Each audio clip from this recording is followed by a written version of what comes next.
Պարոն Շահնազարյան, մենք ուղիղ եթերում ենք։ Նախ Նիկոլ Փաշինյանին անհստայություն մեկնելու այս գործընթացից ինչ ակնկալիքներ ունեք, այս քննարկումները կարող են բերել դրական արդյունքի եւ պարոն Շահնազարյան որպես քաղաքագլխար ինչ եք կարծում, իմպիչմենտի գործընթացը պետք է զուգորդվի փողոցային պայքարով։ Իմպիչմենտի գործընթացը այսօրվանից սկսած պետք է մտնի հենց կոնկրետ փողոցային փուլ, որովհետև այն խնդիրները, որոնք այս փուլում պետք է լուծել դահլիճում, դրանք լուծված են։ Մենք այսօր տեսանք, որ խորհրդարանական լսումների արդյունքում Հայաստան խմբակցությունը միացավ արդեն իմպիչմենտի գործընթացին, ինչը շատ լուրջ է մեծ ձեռքբերում է գործընթացի նախաձեռնողների եւ բոլորիս համար։ Եվ երկրորդ տեսանք, որ անկախ պատգամավորները բանակցելու առաջարկ են անում։ Մարդիկ եկել են ներկայացրել են քննարկման եւ ասում են, որ պատրաստ են ինչ-որ զրուցել այդ թեմայի շուրջ։ Հետևաբար դա մի փոքրիկ կտոր, որ այդ զրույցը եւ քննարկումը պետք է տեղի ունենան, բայց այս բանից սկսած հիմնական գործընթացները մինչև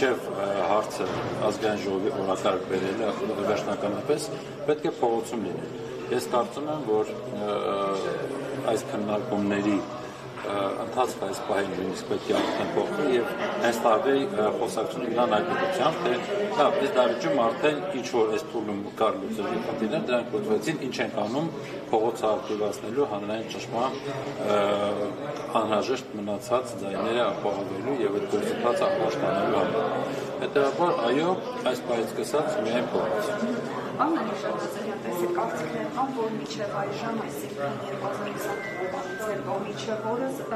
հասարակությանը լավ չի բացատրվել, թե իրականում ինչ վտանգներ են սպառնում Հայաստանում։ Միթե չի բացատրվել, միթե հանրությունը չի զգում ինչ վտանգներ են սպառնում Հայաստանում։ Դե ավելի քան լավ բացատրված է հանրությանը, բոլոր վտանգները ավելի քան լավ բացատրված են, հանրությունը շատ լավ հասկանում է։ Խնդիրը այդտեղ է, հանրությունը չի տեսնում այլընտրանքային ծրագրեր։ Մեր ընդդիմությունը իրապես այս հարցում լուրջ թերացումներ ունի։ Այսինքն այնինչ որ իրականում պետք է այլընտրանք լինի, կարող է հաճախ ականջահաճո չլինել հանրության աչքի առջև եւ այլն։ Կարող է նույնիսկ որոշակի ռիսկեր պարունակել, կարճաժամկետ տեսակետից ռիսկեր պարունակել, բայց դրա մասին ընդդիմությունը պետք է բաց եւ հստակ խոսի ժողովրդի հետ։ Այլ տարբերակ չկա։ Այսինքն թաքցնելով կամ ժողովրդին չպատրաստելով այն դժվարությունները, որոնք պետք է իսկապես հաղթահարենք, եթե ուզում ենք որպես պետություն լինենք եւ շարունակենք, առանց դրա ընդդիմությունը չի կարողանալու հաջողության հասնել, եւ դա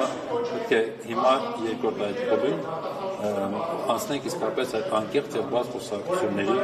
շրջան, մարդիկ ամեն ինչ գիտեն, մարդիկ լուծումները չգիտեն, թե ինչ է առաջարկում, խնդիրը սա է։ Երեք Ալիևը ելույթ ունեցավ Մալտում եւ խոսեց նաեւ այսպես Զանգեզուրի միջանցքից, նա այդ կամքի անվանել Զանգեզուրի միջանցք եւ կարծեք թե քարոզներ կան, ինչ լավ բաներ կարող է ասել եւ այդ միջանցքը բացվի։ Հայաստանին ինչ է սպառնում միջանցքի բացումը։ Նա սկսենք, որ Ալիևը իրերը կոչում է իրենց անուններով։ Այդ գաղափարը մշակվել է Բաքվում եւ Անկարայում, գաղափարը կոչվել է Զանգեզուրի միջանցք իրենց կողմից եւ իրենք հիմա շարունակում են այդ Զանգեզուրի միջանցքի իրագործումը, այսինքն լուրջ ձեռքբերումներ են ունեցել Վաշինգտոնում։ Թրամփի ուղին դա այսպես հայ ժողովրդի ականջահաճո ինչ-որ մի բան պետք է լիներ, ըստ Փաշինյանի ձեռքբերումների։ Դա ինչու իրենք են ծրագրի հեղինակը, իրենք են ծրագրի իրագործողը եւ այդ ծրագիրը իրականացնում են Հայաստանի Հանրապետության սուվերեն տարածքով։ Հետևաբար սպառնալիքը Հայաստանից այստեղ է, որ մեր տարածքի նշանակությունը հեչ կոմունիկացիաներին հասնելու, ինչ ձևով վնասնելու, որոշում է թշնամի պետությունը։ Դա խոսում է շատ լուրջ անվտանգային սպառնալիքի մասին առնվազն։ Էլ չեմ խոսում, որ սուվերենության կորստի բավական լուրջ բան պարունակելու գործողություն։